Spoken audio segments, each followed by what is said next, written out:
बज गईल 10 गोरा कस के सुतावना धनी हो पलंगरी पटंगरी फसावना कहले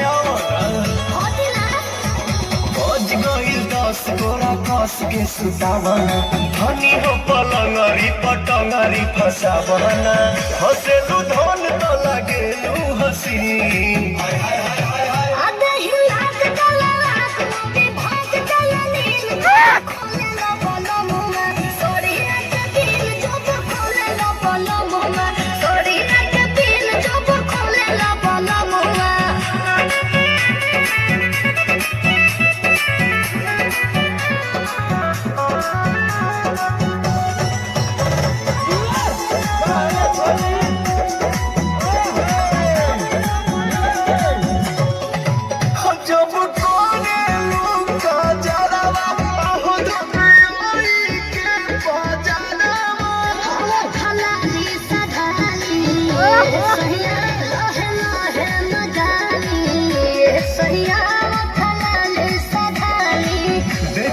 सज पसीने माँ के सीन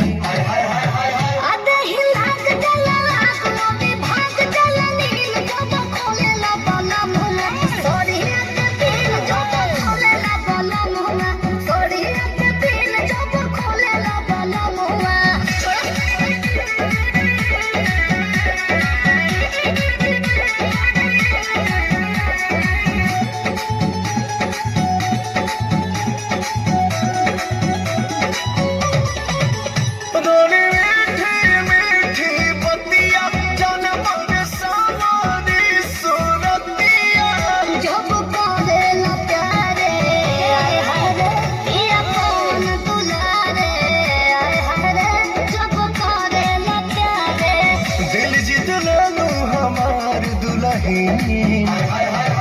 आधे हिला के चला को भी भाग चला नील जब खोले ला बला मुला सोरिया के दिल जब खोले ला बला मुला सोरिया के दिल जब खोले ला बला मुला।